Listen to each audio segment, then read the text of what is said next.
webinar. My name is Kimberly Walker. I am the BSK 524 Policy Program Manager, and I am administering this RFP. In the room with me are my other colleagues, Kerry, Sara Jaye, and Anastasia. You'll meet them shortly. Please also know that you are muted until the very end, and we will unmute you and take questions and answers. So please be prepared to put your questions either in the chat space or save them for the end. And right now, Kerry's going to go ahead and open this up. Hello, good evening. Thank you for joining us. I think there's about 12 of you that are on right now. We're happy to have you. So as my colleague Kimberly said, my name is Kerry Wade, and I'm the Community Partnerships Manager for Best Starts for Kids. And I'm going to talk to you a little bit about what we're going to talk about tonight. So a little overview of our agenda. We're going to do a basic overview of Best Starts for Kids, and then we're going to review the key elements of the request for proposal, and then have, as Kimberly said, we're going to have a question and answer period afterwards. So let's get started. So the first thing we want to talk about is the Best Starts for Kids vision. And some of you have probably seen this on our literature and other places, but we want to see more babies born happy. We want to see more babies born healthy. Happy babies are good too. More kids thrive, and more young people grow up to be happy, healthy, successful adults. And so often you'll hear us say happy, healthy, safe, and thriving. We also want to talk about equity and social justice, because a big part of our Best Starts for Kids Foundation and our foundation here at King County is a commitment to equity and social justice. And we lead that conversation oftentimes at the county with race equity. So this is just a little statement that we prepared that's kind of helps people understand where we're coming from in all of our RFP processes. So Best Starts for Kids recognizes that persistent inequities exist, especially by race and place, that in many cases are getting worse and threatening collective prosperity of families in our city and county. Best Starts for Kids is working to invest in organizations that are reflective of and embedded in the communities they serve, and those that recognize and address disparities and disproportionalities, as well as the strength, assets, and ingenuity communities possess in the face of these inequities. So that just kind of gives you a basic idea of how we approach our work here at Best Starts for Kids.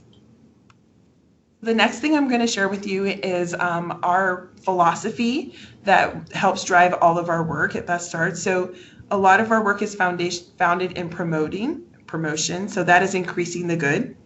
We want to look at what's been working in communities that's existing, things that y'all have been doing for a long time, things that the county's been doing, and make sure that we put more resources and attention towards those things and elevate those up. The other thing that we do is prevention. So that would be decreasing the bad. So the things that just aren't working, maybe they're embedded in systems that are a little outdated, not keeping up with the times, or we have new science, or they're just not helping our kids and families. So those things we want to prevent, as well as anything that our kids are experiencing that's leading them down a path that is not healthy for them. We also want to make sure that we put programs in place that prevent those things.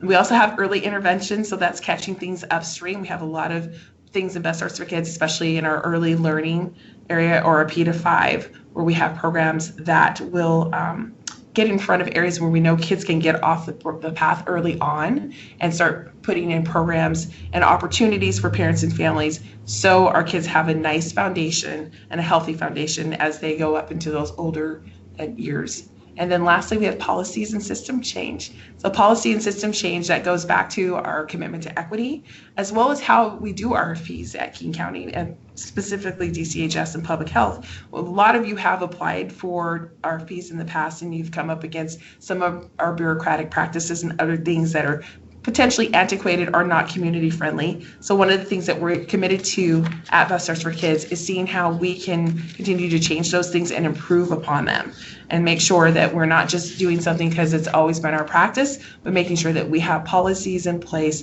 that are not going to be harmful to our community, but provide the support and resources that you need to succeed in your programming and in applying for RFPs. So that's just part of our systems change. We have a lot of other ways that we practice systems change, especially in our data and evaluation and other things. So that's a little bit of our philosophy. Now we're going to talk about where we invest in Best Starts for Kids. So investing early, you heard me talk about early intervention. A lot of those dollars, 50% of our dollars, actually are in our P to 5 programs. So that's mostly held in public health. A small percentage of those programs are operated out of DCHS, or the Department of Community and Human Services. But the majority of that's out of public health, Seattle, King County. And 50% of our levy dollars goes towards that, investing early, because we have found, and brain science shows, that the earlier that we invest in our children in giving them health and a strong foundation, the more successful they're going to be. So we want to put most of our investment toward those years, and then we move on to sustaining the gain. So that's 35% of our levy investments, including this particular RFP that we're going to be discussing today. That's our 5 to 24 age group, and much of that is held in our Department of Community and Human Services side of Best Starts for Kids. And Kimberly Walker, who is hosting us today as our lead, is our policy and program manager that oversees the 5 to 24 strategies. And then data evaluation is essential and crucial to the work that we do. Sara Jaye is going to talk to you a little bit later about data evaluation. 5% of our levy investments go there. We recognize if we don't know how we're doing, if we don't have a report card, if we're not getting the stories and capturing the data and presenting it in the right way, we can't prove that your investment, and this is your investment if you're in King County, is doing what it needs to do to help our kids and families. So data evaluation is core and essential to everything that we do, just like equity and social justice is. And I would even argue the way that we approach data evaluation is also very embedded in equity and social justice. So like I said, you'll hear from Sara Jaye a little bit later. And then healthy communities, we have a couple of our investment strategies that are in the healthy communities. About 10% of our levy investments go there. And I say this every time we meet, and I still need to check. So if anybody has a question, feel free to have a question about this, feel free to check in with us. But for example, our youth and family homelessness prevention, I believe, falls under healthy communities. And it's one of our more successful strategies, and 10% of our levy investments goes towards that. So that's pretty much my part for tonight. Thank you for being patient and listening. We're going to turn it over to Kimberly, who's going to discuss a little bit more about the RFP. Thank you, Kerry. So before I go any further, I just want to say, if you are looking for the RFP, you have to go to zoomgrants.com, ZOOM grants, GRANTS.com. You have to then create an account. And once you create an account, you can go to the library tab. And on that tab, you will find a number of documents that we will discuss later on, but especially RFP is there for you. So who is this RFP for? This is really open to not-for-profit orgs, informal parent support groups, community-based organizations, tribes, tribal orgs, schools, school districts, public governmental agencies serving communities in King County. So it's very, very broad. It's really open to a lot of people, and that is something that we are really happy about. And the strategy is about being family-centered community engagement for parents, caregivers of middle school and high school students living in King County. So the ages are about 11 to 18. We're talking about creating community and it being tailored to meet family needs for support. As we know, in the earlier years, normally you see a lot of parent support groups for toddlers and for babies and infants, but not a lot for parents who have the older children, middle school and high school. And that transition periods for parents can be very, very trying. And so this RFP is really looking to support those families in this time of transition. And so we're super excited about it, and we hope you are too. So here are a list of ways that you can definitely go about it. There's not just one way that we are looking for. So a parent and caregiver of LGBTQ teen support group. It could be a parent network, peer-to-peer supports for families. It could be a curriculum. It could be outdoor education experiences to improve caregiver and young people's communications and relationship building. So it could be a number of things. Do not feel boxed in. We really want to hear your story for what you have in mind for this opportunity. It's really about family engagement, and in particular, I just want to drive it home, middle school to high school parents who have students in those ages. That transition period is super, super difficult, and we want to provide support. The funding term is very general because we are not going to commit to dates right now, but contracting will begin early 2020. And the funding stream will end December 31st, 2021. So it's a 2-year contract. We cannot promise additional funding afterwards. We cannot promise if this will come up again. For right now, what you see is what you have. So 2-year contract. The deadline is December 6th at 11:59 p.m. You'll hear them more than once. So please do get your applications in timely. Our priorities, bring it home again. 11 to 18-year-old students. That's what we're looking to target. So middle school and high school. We're looking for folks to focus on that transition period and provide supports to families. So it must be parent and family centered, meaning that parent voice must be present, and definitely have young people's voice present too. That would be super important. So do not leave them out when you're going to be displaying to us what you're going to be providing. And then parent networks, peer-to-peer supports by and for parents and families is something that we are really interested in also. So keep that in mind. All right, so next we're going to go into data evaluation, and Sara Jaye will lead us into that portion. Thank you, Kimberly. My name is Sara Jaye. I work on the data and evaluation team at the health department here in King County, and I'm going to cover a couple quick topics tonight. The first will be about thinking about using data for your application and some ways you might think about that, ways of being creative, ways of finding data. And then secondly, what can you expect around evaluation if you are funded? So our data and evaluation team has 3 guiding principles: partnership, collaboration, and accessibility. And we hope that you will see these values reflected in our work together. So when you think about your proposal, probably the RFP's been out for a while, so you've had a chance to take a look. Kimberly will talk a little bit more about the criteria. Hopefully this webinar is helping you get a sense of what it's all about. Think about keeping those things in mind. What's the story that you want to tell about the community that you work with, about your organization's unique ability to help support parents of young people in this age group? What is that story that will help the reviewers understand how your proposal is really a great opportunity to make a difference for families and provide the support that we're seeking to provide through this RFP?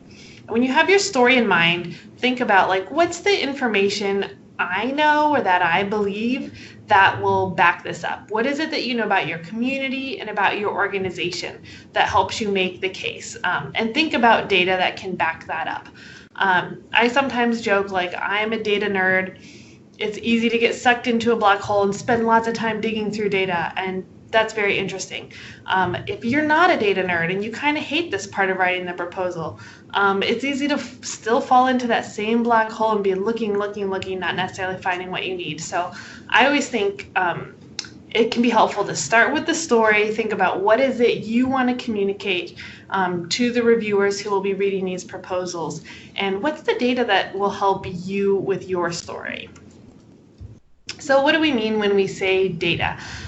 Numbers very often is something that pops into people's mind first, and that's a very important kind of data, and it's one I'll talk a little bit more about finding, but it's certainly not the only kind of data that Best Starts for Kids cares about, and it's not the only kind of data that's going to be really impactful to hear about from the reviewer's perspective as well.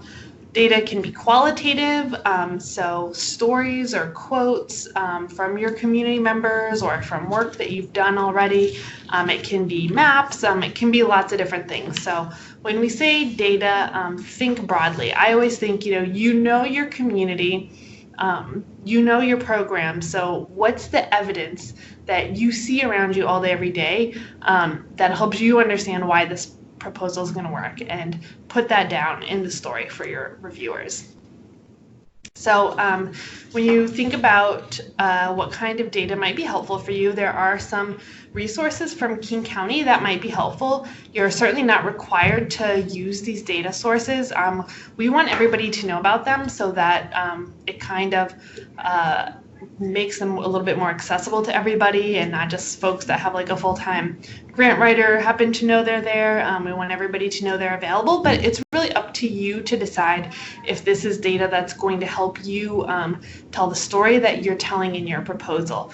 You're not going to be evaluated based on whether you use this data. It's just one option. So We know we have limitations to our data in King County. There's some communities that aren't captured well in the data. There's some topics that we don't have great data about. So if you're not finding what you want in our data resources, there's state and national data, and I think some of the most powerful data can come from you. So if you have data from programs that you've worked on in the past, about how they've been successful, if you have data that shows how community is helping lead the vision for your organization, that is really, really powerful data as well. So during the Q&A, if folks want, I can do a little demo of our data websites so you kind of know what to expect if you want to check them out, and I'll put the links in the chat box. But that's just something we want everybody to know is available, not something that you're expected or required to use. And another great resource to know about, not just for data, but for many aspects of this proposal, is that technical assistance consultants are available to you. Kimberly will talk a little bit more about what they can do, but if finding and understanding and using data in your proposal is challenging, that's absolutely something that the technical assistance consultants can help you with. Here's the Best Starts for Kids indicators page. We've got a ton of data, and what we have here is the big picture data that no individual program is expected to change on its own, but that for Best Starts for Kids, these are things that we are keeping our eyes on and that we're hoping to see improve, if not from a single program, from the combined efforts of the many, many organizations, Best Starts for Kids, funded or not, that are working to improve things for children, families, and communities in King County. So there's a ton of stuff on there. Again, I can show you a little walkthrough during the question and answer period if that's something folks are interested in looking at. Things to know about evaluation. The first thing you need to know right now is that an evaluation plan is not part of your proposal, so you don't need to worry about writing one at this point. The second thing to know is that we will be making evaluation plans with everybody who is funded. So what you need to do at this point is to be ready to work with us if you're funded, and think about that a little bit in terms of budget as well. So it takes staff time to figure out that evaluation plan. It takes staff time to gather data, like if you're keeping track of how many families that you're serving, that all takes time. So think about, oftentimes people use about 10%. We encourage you to put up to 10% in your budget for evaluation. And again, all that budgeting stuff and thinking through those needs is something else that the technical assistance consultants would be very happy to help you with.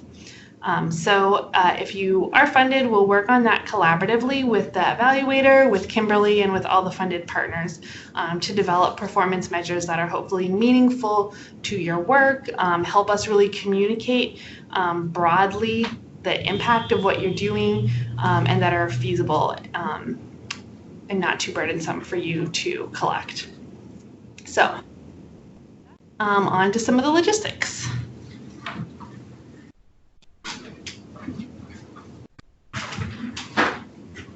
Hello, good evening, everybody. My name's Anastasia, and I'm just going to go over the timeline briefly and then get into some other areas of the RFP process. So back in October 15th, the RFP was released, and then we held our first information session down at the Tukwila Library on November 7th. And then following that was our second info session over at the Shoreline Community Library on November 18th. And then today is our final info session here tonight. December 2nd will be our final day to request for any technical assistance. And that following day on December 3rd will be the final day to ask questions through Zoom grants. And then the application will be due December 6th at 11:59 p.m. And following that, from December through January, we will be reviewing applications, if necessary, holding interviews, and then rating the applications and selecting awardees and publishing that list in January.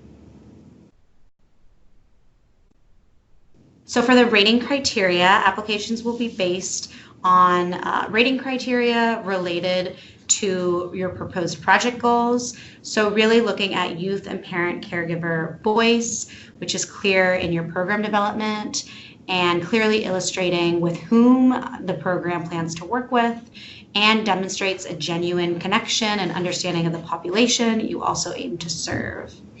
And also the application rating criteria is also based on your proposal clearly defining disproportionality and any disparities or gaps in services, focusing on the subgroup of children and youth, again, middle school and high school students, and how your project and program will address that. And then for our review process, we have a review committee whom consists of King County staff, external experts, evaluators, members of the King County Children and Youth Advisory Board, community members, and members of the King County Council. And then lastly, just a few requirements for the budget. We require for you to have your proposed budget costs that are reasonable and justified, to also complete, to have a complete budget that aligns with all your proposed activities, to make sure that your budget reflects your organization's commitment to evaluation, again, designating up to 10% of your budget to evaluation activities. And then just a few tips around the budget. Make sure to be realistic about your expenses and any projected income. It's okay to identify any gaps. And usually there is a ramp-up period and a question at one of our info sessions around what the ramp-up period was. So anytime for like planning before actually implementing programs, consider that in your budget as well. Now I will hand it back to Kimberly. Thank you, Anastasia. So we have technical assistance available for free to all of you who are applying for this funding. Please make sure that you are contacting them sooner than later. Do not wait till the last minute. As mentioned before, if you go to zoomgrants.com, you create your account. The library tab has a whole list of our TAs who are available to you. You can browse the list, figure out who you want to work with. Feel free to reach out to them directly. They are waiting to hear from you, matter of fact. And also, all of the questions that have been asked in our first two info sessions and this evening will be all posted there on FAQ sheets. So you can kind of read through some of the responses that we've given over the last couple of weeks. So the TAs, they are here to help you. If you have more specific questions around your budget, questions around scaling your program, questions around trying to figure out if what you have so far is a good fit, allowing them to kind of get a first read at what you want to propose is a good idea. They're there to help. I'm not sure if we have one of our TAs on the chat or not, but if they are, please pop in and say hello. So please do, they're a resource for you. Make sure that you use them. Lastly, so this is the last info session. This is it. This will be available to you to rewatch. Hopefully, definitely by next week. If you have any questions, feel free to email me. My email's right there, and make sure your subject says request for proposal, so I know to definitely check it out and see how I can assist you. And for right now, that's all that we have for you, and we will take questions. I'm going to take a moment to unmute you, and we'll get started in that area.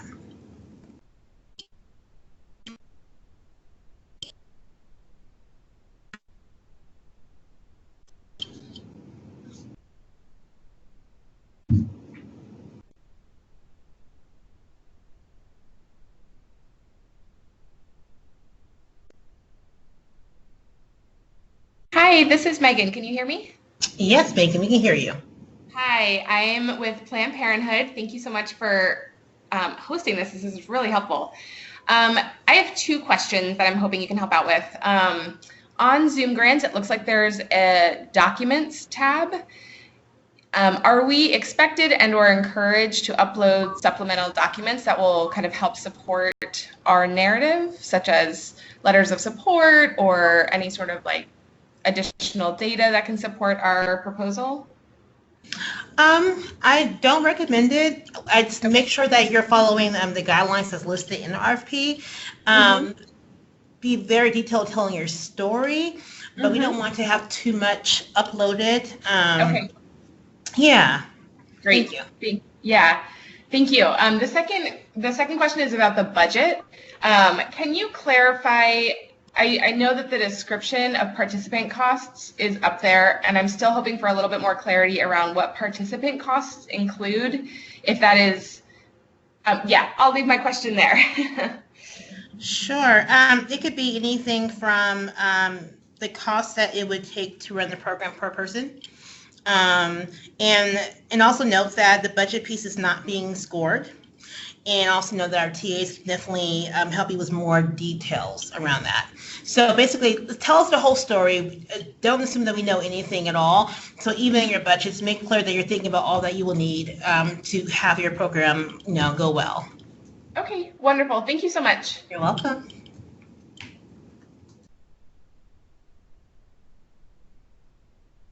Feel free to ask a question.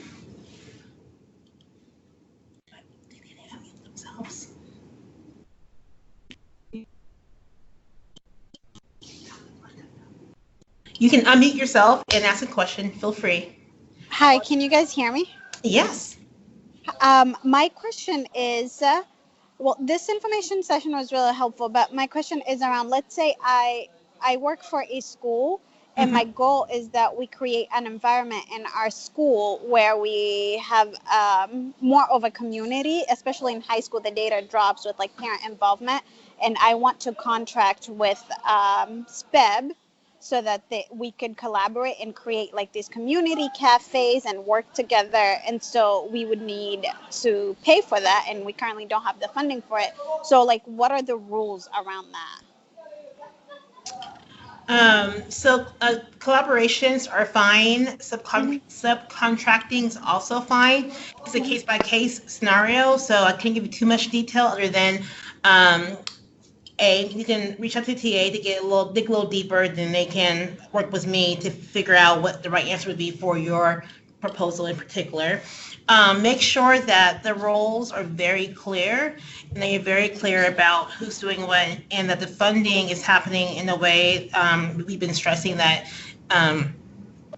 has an equity lens for sure, and that it makes sense for what you're doing. So that sounds like a great idea. Just make sure that you're fleshing all the details out and that we have a very, very clear understanding of what it will look like in real life. Does that help? Yes. And so my question around that, so you guys said be very detailed about your story, right? And yes. So if my stories are around how other families are not being heard, do you want me to get quotes from other families? Like, would that be useful? That would be centering family voice. Yes, very useful. Okay, got it. Thank you. Yes. All right, we have a question in the chat. Yes, Paula would like to know, for the budget, are additional other funding sources required? Not required. You can definitely list them. I believe that's one of the questions in there, but not required now.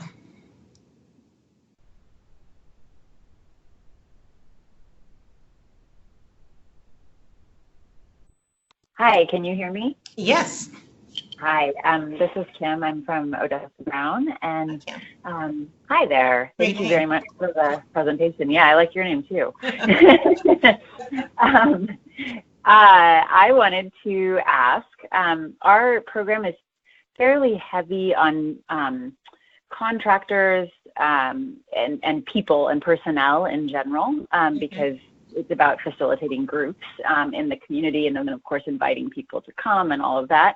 And I'm wondering if there are any limits or guidelines about how much of a budget can go to personnel or contractors as compared to other expenses.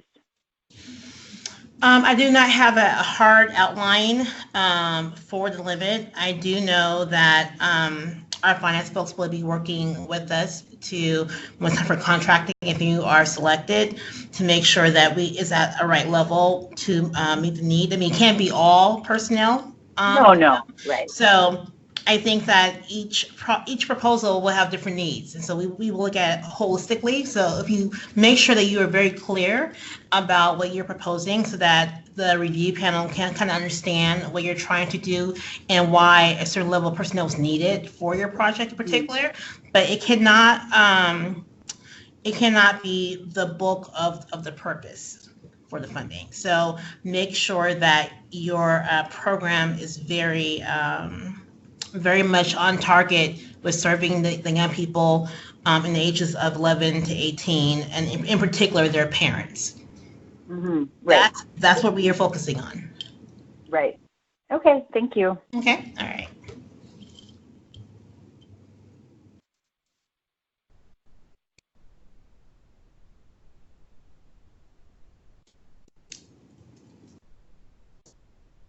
Any more questions?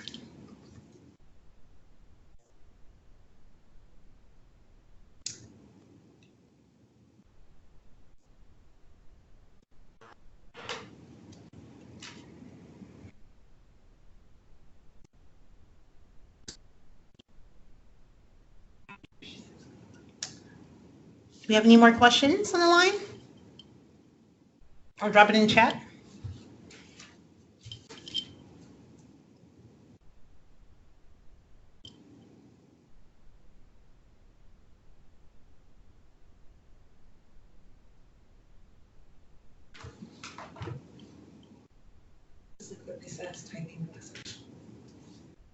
I think we have one coming through. Again, like I said, once you go to Zoom Grants under the library tab, we have a whole, I think, couple pages full of questions and answers that you can definitely look through. If you don't think of a question right now. And of course, feel free to email me later on, and we will answer those questions still via the fact sheet. So know that when you email me, I will let you know that I will respond in that format, and you can just be able to go to the library tab.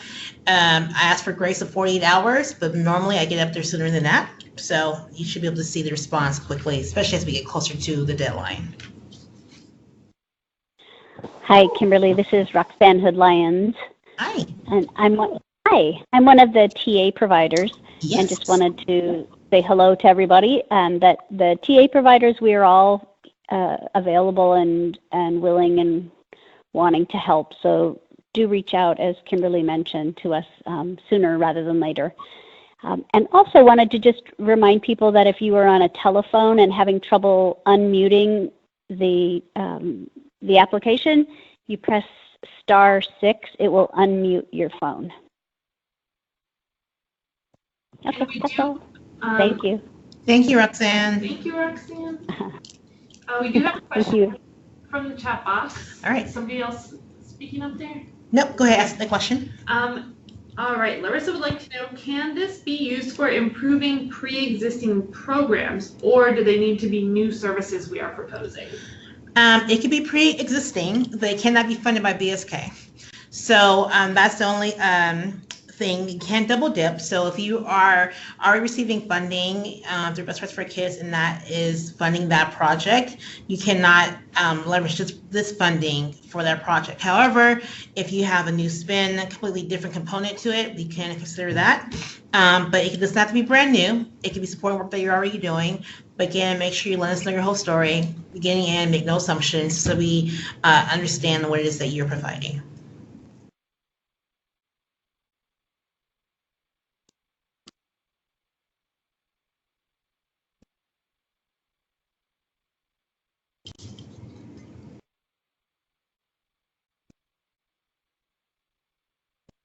Any more questions?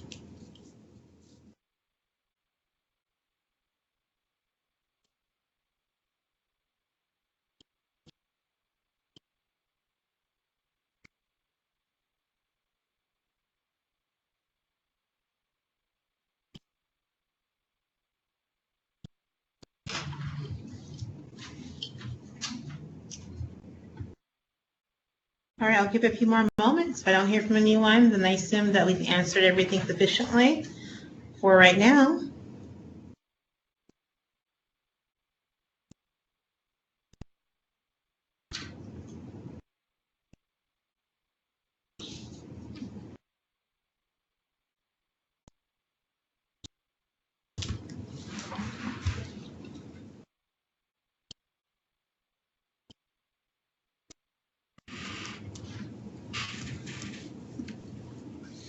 Wow.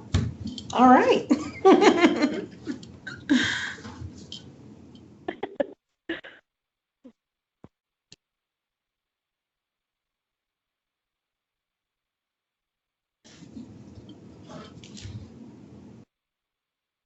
All right, give you 60 more seconds to come up with a question. No pressure, of course.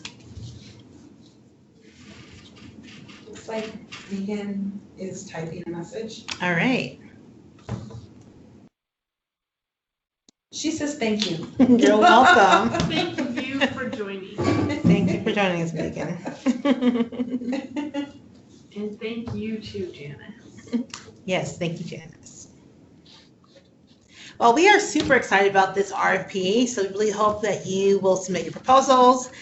We are so excited to serve this part of the community. We believe it's super important, and we welcome all your applications. Like I said, utilize TAs, get your questions in early, get your budget in early.